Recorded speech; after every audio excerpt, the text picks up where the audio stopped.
Hello dear students, कैसे हो आप सभी। आई होप कि बहुत अच्छे होंगे।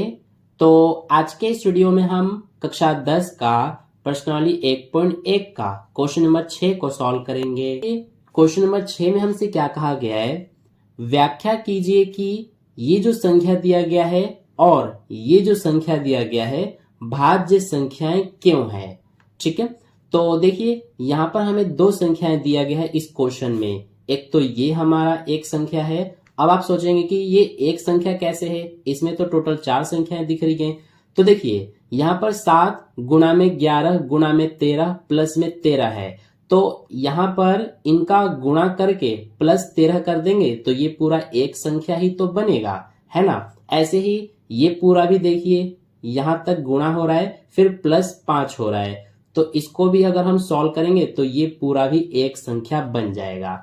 तो हमें इसमें यही व्याख्या करना है कि जो ये संख्या है और ये संख्या है ये भाज्य संख्याएं क्यों है। ठीक है, तो चलिए करते हैं। इसके लिए सबसे पहले आपको ये पता होना चाहिए कि भाज्य संख्याएं कौन सी संख्याएं होती हैं। तो मैं आपको एक बार थोड़ा सा समझा देता हूं।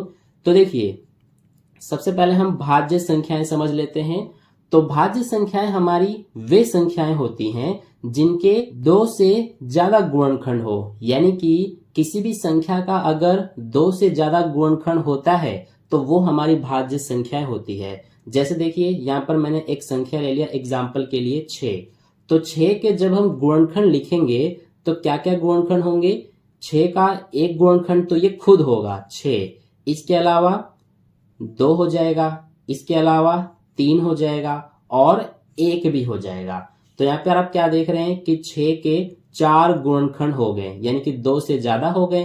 तो इसीलिए 6 हमारा क्या है, एक भाज्य संख्या है। इसके अलावा अभाज्य संख्या कौन सी होती है, तो जिन संख्याओं के सिर्फ 2 गुणनखंड होते हैं वही अभाज्य संख्या होती है। जैसे यहाँ पर एग्जाम्पल के लिए 5 ले लिया हमने।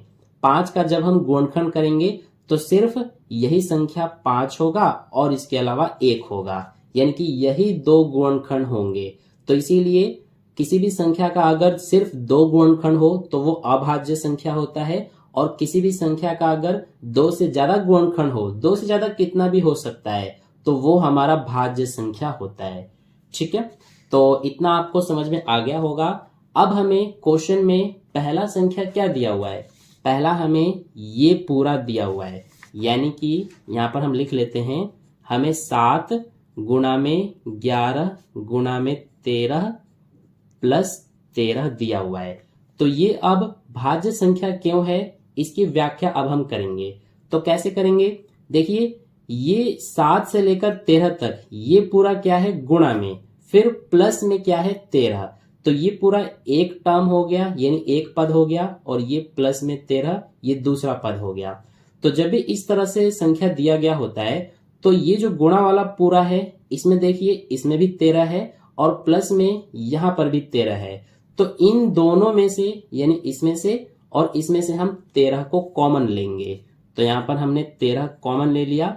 अब इसमें से देखिए 13 बाहर आ गया तो ये 7 बच रहा है अभी, गुणा में 11 बच रहा है, गुणा में ये 13 तो बाहर आ गया, हमने कॉमन ले लिया। तो यहां पर कुछ भी नहीं बचा, यानी कि कुछ भी नहीं बचता है तो हम 1 लिखते हैं। ठीक है, इसके बाद प्लस में ये 13 जो है इसको भी हमने कॉमन ले लिया यहाँ पर बाहर, तो यहाँ पर भी कुछ भी नहीं बचा, तो हम क्या लिखते हैं 1। 1 क्यों लिखते हैं, क्योंकि 13 का 1 में गुणा करेंगे तो 13 एक कम 13 ही हो जाएगा। ठीक है, तो इसीलिए ये हमारा यहाँ तक हो गया। अब देखिए ये 13, ये 7 का 11 में गुणा करेंगे, 11 सत्ते 77, 77 का 1 में गुणा करेंगे तो 77 ही आएगा, प्लस में क्या है 1। अब ये हमारा हो जाएगा 13, ब्रैकेट हटेगा तो गुणा का निशान, और 77 प्लस 1 ये हो जाएगा 78। ठीक है, तो यहां पर आप देख रहे हैं कि ये 13 गुणा में 78 ये हमारा आ रहा है। अब ये जो 78 है इसके भी हम गुणनखंड लिख सकते हैं। 13 तो हमारा ये अभाज्य संख्या है, लेकिन ये 78 के हम गुणनखंड लिख सकते हैं। देखिए इसके गुणनखंड अब हम निकालते हैं, अभाज्य गुणनखंड।